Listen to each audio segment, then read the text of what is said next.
Hi dears, ഞാൻ സൗമ്യ. എൻ്റെ Eden തോട്ടത്തിലേക്ക് എല്ലാവർക്കും സ്വാഗതം. എല്ലാവരും സുഖമായിരിക്കുന്നു എന്ന് കരുതുന്നു. ആദ്യമായി തന്നെ എല്ലാ പ്രിയപ്പെട്ടവർക്കും ഈ വർഷത്തെ ക്രിസ്മസ് ആശംസകൾ നേരുന്നു. ക്രിസ്മസ് ദിനവും പുതുവത്സരവും എല്ലാ പ്രിയപ്പെട്ടവർക്കും സന്തോഷത്തിൻ്റെയും സമാധാനത്തിൻ്റെയും ഐശ്വര്യത്തിൻ്റെയും ദിനങ്ങളാകട്ടെ എന്ന് പ്രാർത്ഥിക്കുന്നു. ക്രിസ്മസ് വേളയിൽ പരിചയപ്പെടാൻ പറ്റിയ ഏറ്റവും നല്ലൊരു പ്ലാന്റിനെ കുറിച്ചിട്ടാണ് ഇന്നത്തെ വീഡിയോ ഞാൻ ചെയ്യുന്നത്. കുറച്ച് പേർക്കെങ്കിലും മനസ്സിലായിട്ടുണ്ടാവും നമ്മൾ ഈ കണ്ടുകൊണ്ടിരിക്കുന്ന ചെടി ഏതാണെന്നുള്ളത്. ക്രിസ്മസ് ക്രീപ്പർ അല്ലെങ്കിൽ ക്രിസ്മസ് ജാസ്മിൻ എന്നറിയപ്പെടുന്ന മണിമുല്ലയെ കുറിച്ചിട്ടാണ് ഇന്നത്തെ വീഡിയോ. മണിമുല്ലയെ നാഗമുല്ലയെന്നും അറിയപ്പെടുന്നുണ്ട്.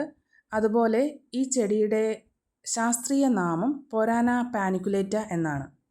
വളരെ ഈസി ആയിട്ട് വളർത്താൻ പറ്റുന്ന ഒരു പ്ലാന്റ് കൂടിയാണ് മണിമുല്ല. ഇന്ത്യൻ സിൽവർ ക്രീപ്പർ എന്നും ഈ പ്ലാന്റ് അറിയപ്പെടുന്നുണ്ട്. ഇതൊരു സീസണൽ പ്ലാന്റ് ആണ്. സീസണൽ പ്ലാന്റ് എന്ന് പറയുമ്പോൾ ഒരു വർഷത്തിൽ ഒരു വട്ടം മാത്രമേ ഈ ചെടി പൂക്കുകയുള്ളൂ.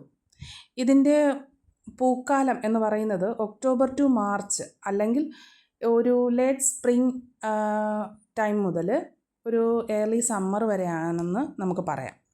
ഞാൻ ആദ്യമേ പറഞ്ഞ പോലെ ഇതൊരു ക്രീപ്പർ പ്ലാന്റ് ആണ്. വളരെ ഉയരത്തിൽ എത്രമാത്രം ഉയർത്തി നമ്മൾ പടരാൻ അനുവദിച്ചാൽ അത്രയും ഉയരത്തിലേക്ക് പടർന്നു പോകുന്ന ഒരു പ്ലാന്റ് ആണ്. ഈ ചെടി ശ്രദ്ധിച്ചാൽ അറിയാം, ഇവയുടെ ഇലകൾ ഏതാണ്ടൊരു ഹാർട്ട് ഷേപ്ഡ് ആയിട്ടുള്ള ലീഫാണ്. അതുപോലെ തന്നെ പൂക്കാലം അല്ലാത്ത സമയത്ത് കൂടി വളരെ ഭംഗിയായിട്ട് വളരെ പച്ചപ്പ് നിലനിർത്തുന്ന ഒരു ചെടി കൂടിയാണ് ഈ ക്രിസ്മസ് ക്രീപ്പർ. മണിമുല്ലയുടെ പൂക്കളുടെ പ്രത്യേകത ഇനി പറഞ്ഞു തരേണ്ടതില്ലല്ലോ. ഈ കാണുന്നത് തന്നെയാണ് ഇതിൻ്റെ സവിശേഷത. കുലയായി ഭംഗിക്ക് പൂത്ത് കിടക്കുന്ന മണിമുല്ല കാണാൻ എന്തു രസമാണല്ലേ. ഏവരുടെയും മനം കവരുന്ന തരത്തിലുള്ള സുഗന്ധമുള്ള പൂക്കളാണ് മണിമുല്ലയുടേത്. മണിമുല്ലയുടെ പൂക്കൾ വാണിജ്യാടിസ്ഥാനത്തിൽ പെർഫ്യൂംസ് ഉണ്ടാക്കാനും അതുപോലെ തന്നെ എസൻഷ്യൽ ഓയിൽസ് പ്രിപ്പയർ ചെയ്യുന്നതിനും ഉപയോഗിച്ചു വരുന്നു.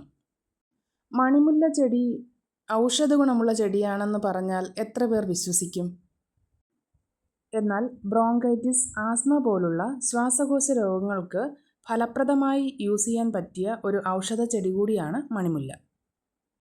മണിമുല്ലയ്ക്ക് ഡയറക്റ്റ് സൺലൈറ്റ് ആണ് ഏറ്റവും പ്രധാനം.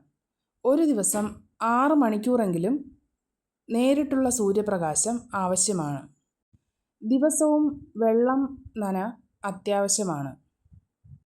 അതുപോലെ തന്നെ മാസത്തിൽ ഒരു ദിവസമെങ്കിലും കെമിക്കൽ ഫെർട്ടിലൈസറോ അല്ലെങ്കിൽ സാധാരണ ഉണക്കച്ചാണകമോ നമുക്ക് ഈ ചെടിക്ക് നൽകാം.